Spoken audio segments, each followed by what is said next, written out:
Every student deserves an equal chance to learn, no matter their race, gender, or disability status.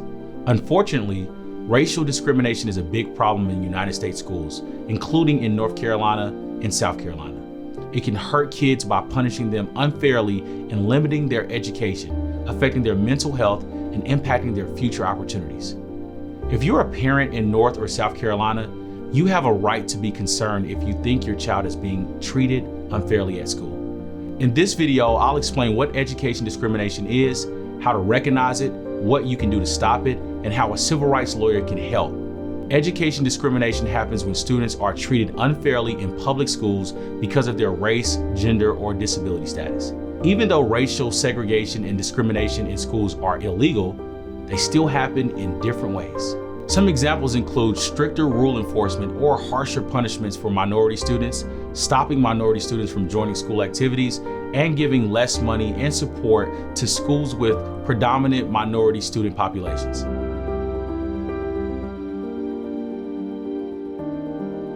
Education discrimination harms minority students by making segregation worse and limiting opportunities. Studies show that when students feel discriminated against, their school performance suffers.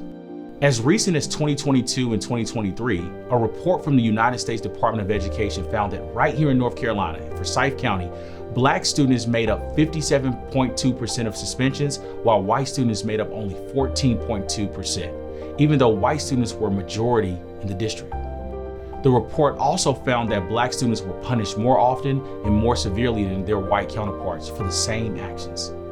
Experiencing discrimination at school can lead to lower grades, less interest in learning, and a higher risk of dropping out. It can also increase the student's chance of ending up in juvenile justice system, continuing the school to prison pipeline. Facing discrimination often leads to mental health struggles as well, making it harder for students to do well in school. Chapel Hill Carrboro City Schools in North Carolina were reported to have the second largest achievement gap between Black and white students in the country, despite being a top-ranked school district. Unequal funding also affects students' health and learning environments. For example, in 2018, Forsyth County schools in North Carolina were accused of ignoring health concerns about HVAC systems at Ashley Academy. The school district eventually replaced it, but only as a temporary fix to the real issue.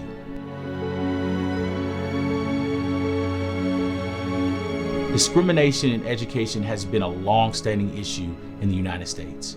Before 1954, racial segregation in schools was legal under the separate but equal Jim Crow rule from the 1896 Plessy versus Ferguson case. Black schools had fewer resources, crowded classrooms, old textbooks, and poor, more dangerous facilities, while white schools predominantly had much better conditions. In 1954, Brown versus Board of Education ruled that segregated schools were unequal and unconstitutional. North Carolina resisted desegregation with the 1956 Pearsall Plan, allowing school boards to shut down schools rather than integrate. This was later ruled to be unconstitutional. South Carolina desegregated its schools in 1964. Many families moved their kids to private schools, which became known as segregation academies. The Civil Rights Act of 1964 helped push for equal education by cutting federal funds to segregated schools. The 1971 case of Swan versus Charlotte-Mecklenburg Board of Education allowed busing to help integrate schools, but later that year, Milliken versus Bradley ruled that schools didn't have to bus students across district lines.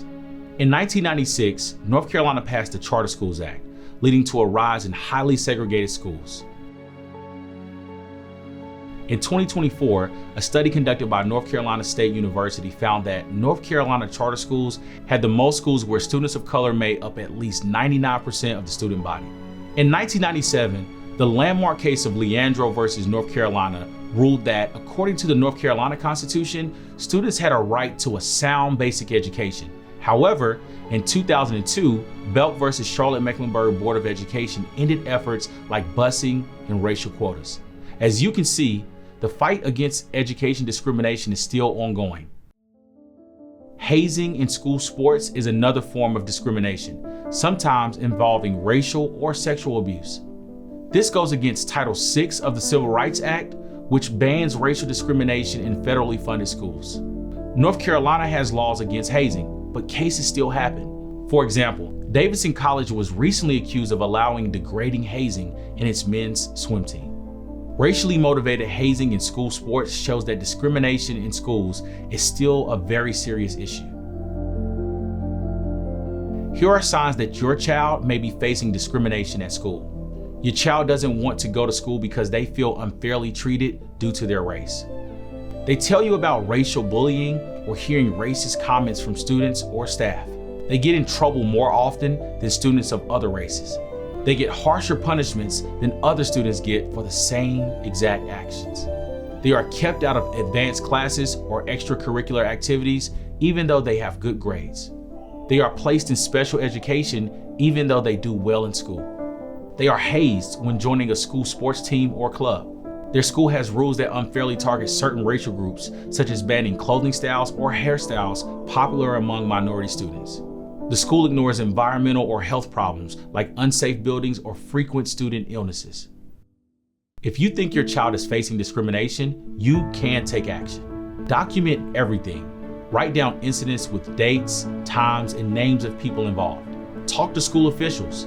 Speak with your child's teacher or principal and keep records of every conversation. Follow the school's own complaint process.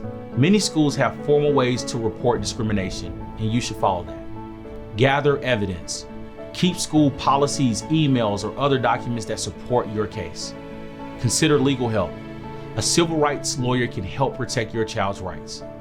A lawyer experienced in education discrimination can help with your case by filing a complaint and defending your child's rights, building a strong case, giving you guidance in answering your questions, and representing you in meetings, negotiations, or in trial if needed. At the law offices of James Scott Farron, we're passionate about fighting against education discrimination in North and South Carolina schools. We feel so strongly about fighting for justice on behalf of students that we'll cover your case's costs up front, and you pay no attorney's fees if we don't get compensation for you. In 2010, our firm led one of the largest civil rights cases in United States history, achieving a $1.25 billion settlement for Black farmers discriminated against by the United States Department of Agriculture. Since our firm began in 1997, we've helped more than 73,000 people recover nearly $2 billion and counting. Contact us today for a free case evaluation.